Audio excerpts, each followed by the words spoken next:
Okay, so fine students, a little bit disturbance in the previous video. Okay, resume back. So we are writing here. So we are discussing ortho and para hydrogen atom. So the molecules of hydrogen can exist in two forms depending upon the spins of the two hydrogen nuclei. If the nuclear spins are parallel, called as ortho, and anti-parallel called as para. So anti-parallel means something different, like it is a parasite. It is something different. Ortho and para, that's diagrammatically will be indicated like this. So now you think of like that ki both are anyway anti-parallel to each other. After half rotation, what happens? One fall on the other. So one fall on the other. That means under the interchange of the any two protons, it will be is of a antisymmetric with respect to exchange of the particles. So after half rotation, the two nuclei are superimposed on each other. So the rotational function must be antisymmetric. That is, a rotational effects also we have to take, and vibrational effects also we have to take, and all those things we need to take here. So that means what I want to say here, for the rotation of these things, if I exchange the particles, they again will come back to the like antisymmetric nature. Okay, so the fine. Now see here. Now what is the total wave function? First of all, we write the total wave function will consist of the how many terms will be there.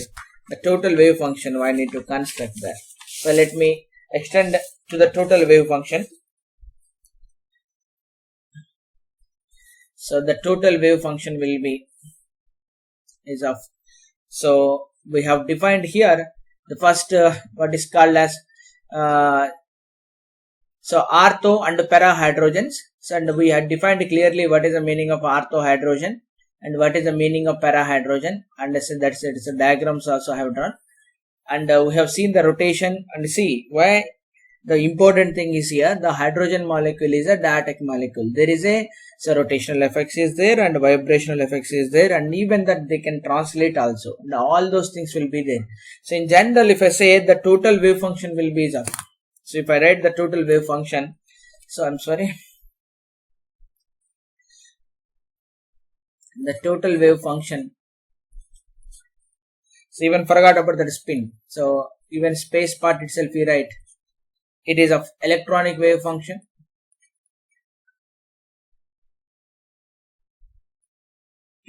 Next, vibrational part, even the rotational part, even the translational part, then nuclei. Okay, so these are the two important things. One is of rotational, another one is of nucleus. So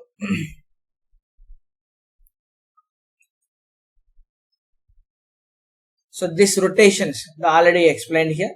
Under the rotation they must be of antisymmetric. Under the rotation they must be of antisymmetric. Okay.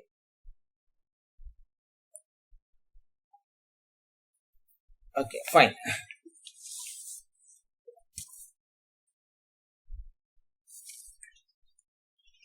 Okay.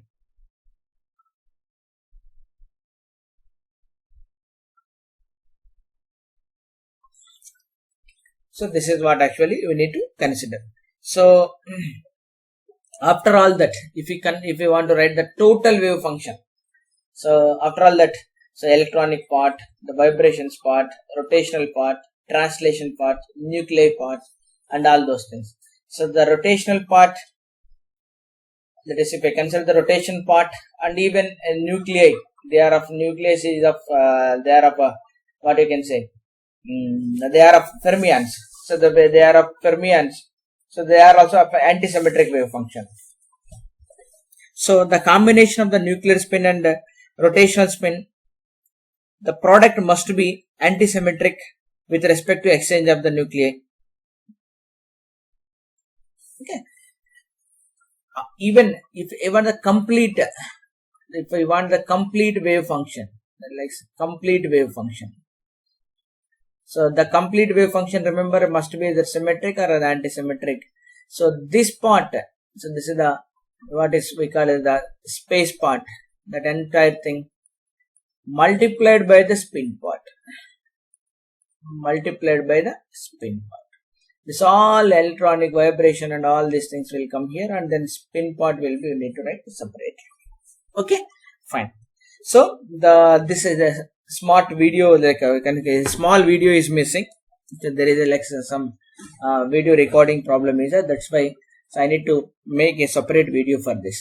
Okay, fine. Anyway, so what is the overall summary will be? So if I club these two videos will be like this, and we have started. See here. So hydrogen molecule, that is Heitler-London treatment, and we have written the total interaction energy terms, 6 terms will be there, and kinetic energy terms, 2 terms will be there.